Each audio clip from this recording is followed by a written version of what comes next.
Nakelasi, c'est une plateforme qui est une application mobile, en même temps une application web, qui répond à tous ces besoins et qui facilite les parents au-delà du problème et ramener avec eux le matériel adéquat pour résoudre le problème. Est-ce que la distribution de l'eau potable est gérée?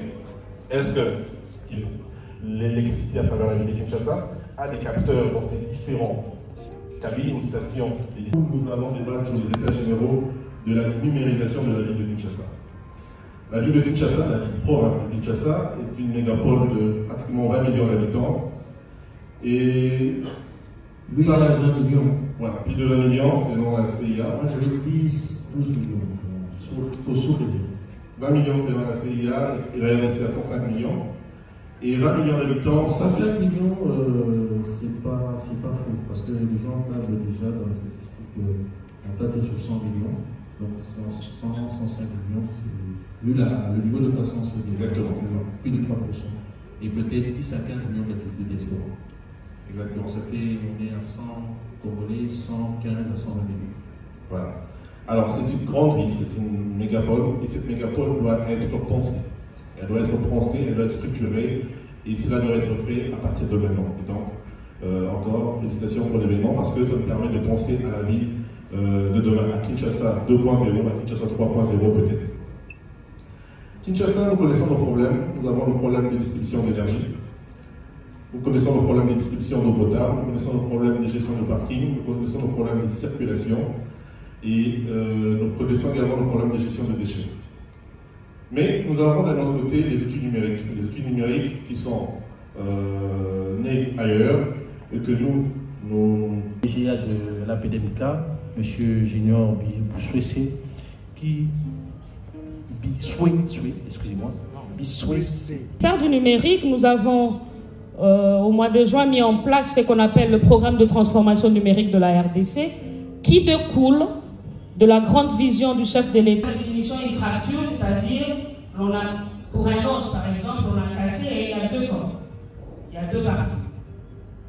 Et dans le secteur numérique, la fracture numérique représente cette inégalité-là, ou ces inégalités que l'on peut retrouver sur le plan de l'accès aux technologies de l'information et de la communication, sur le plan de l'usage du contenu que ces technologies nous offrent, mais également sur le plan de la compétence ou des compétences qu'il faudrait avoir.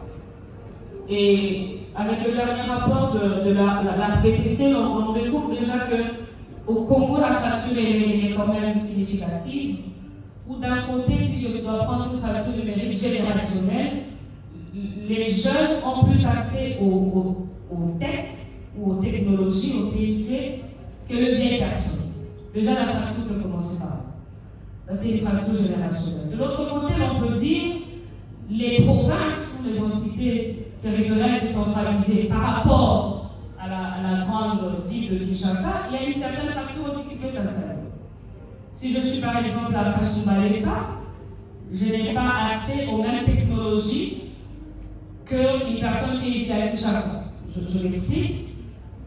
Je peux avoir une bonne connectivité en ville, puisque beaucoup d'antennes qui vont me permettre d'accéder à des serveurs de télécom, etc., sont présentes ici. Mais que par exemple, dans un territoire très éloigné, on peut retrouver un seul télécom, contrairement à Kinshasa, où on peut retrouver 3 ou 4 télécoms. Déjà, il y a une salle. Féliciter les organisateurs de ces salons. Le ministère provincial du numérique à travers l'agence provinciale du numérique, la PDMK, dont je salue M. Junior, que je connais très bien, M. Boni aussi, je salue M. Jean-Louis, qui sont des partenaires très fidèles, je peux le dire, au ministère du numérique. Je vais commencer par une petite présentation de ma personne. C'est vrai que mon deuxième nom a été très compliqué à prononcer. On va faciliter la tâche avec le second. Je suis Olga Kavira. J'ai un profil informatique, génie logiciel. Je suis enseignante et chercheur. Je donne quelques cours à ISIPA, à l'IEC, un peu ailleurs. J'assume le cours de génie logiciel, administration base de données. présentement, je suis conseillère au cabinet du ministre du Numérique en charge de la gouvernance logicielle des startups. Alors, nous avons été approchés par Madame Tabou pour accompagner ce grand salon en développant un peu les questions relatives à la technologie et système d'apprentissage. Madame la ministre, je voudrais, Excellence, vous rendre hommage parce que c'est grâce à vous que nous vivons ce salon. Cela prouve, comme je l'ai dit hier, que ce qui nous faisait défaut dans le passé au niveau de nos politiques n'existe pratiquement plus. C'est une preuve que la volonté politique, elle est bel et bien là, par rapport à notre secteur. C'est comme vous venez de le dire, personnellement, je me sens un tout petit peu mal à l'aise d'être de ce côté, parce que, comme vous l'avez dit, je suis concerné par cette question-là.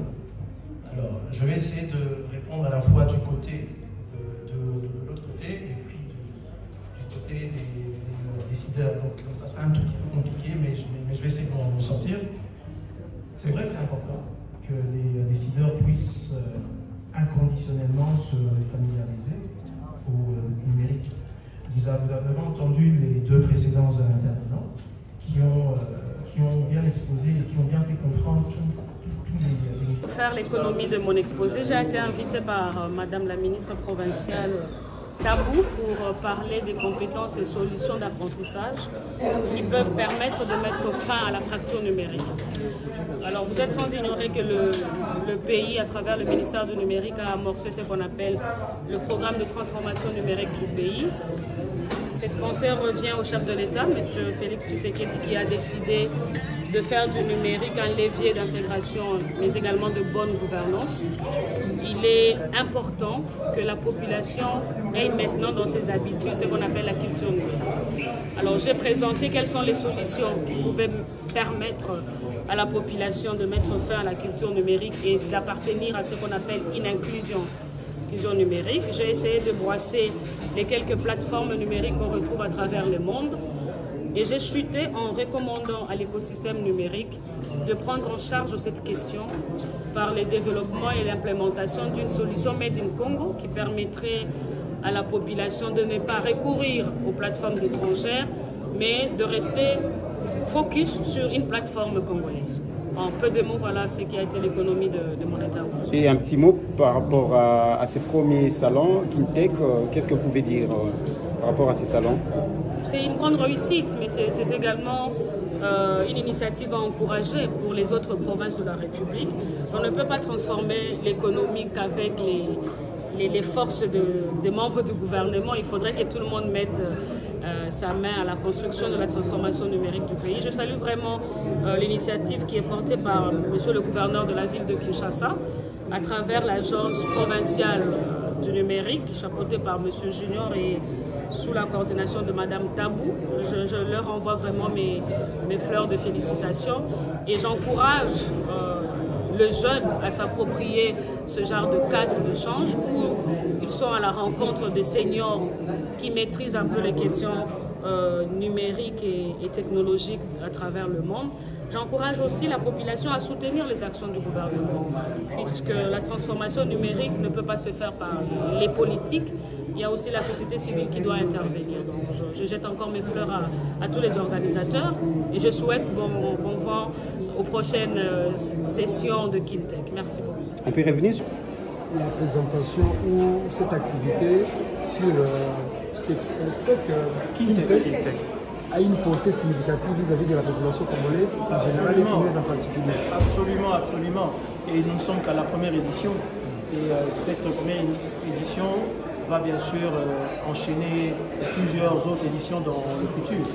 Ce qu'il faudrait comprendre, c'est que la population devrait comprendre, c'est que Kintech a été mis en place par le gouvernement provincial pour justement arriver à mettre en avant le génie congolais dans le secteur du numérique. Parce qu'aujourd'hui, les problèmes, les solutions aux problèmes congolais ne pourront être trouvées que par les Congolais eux-mêmes. Aujourd'hui, le secteur du numérique est un secteur clé, est un secteur transversal. Personne ne peut s'en passer, surtout pas nous les autorités publiques de cette ville en particulier et de toute la République en général. Donc pour nous, c'est une réussite.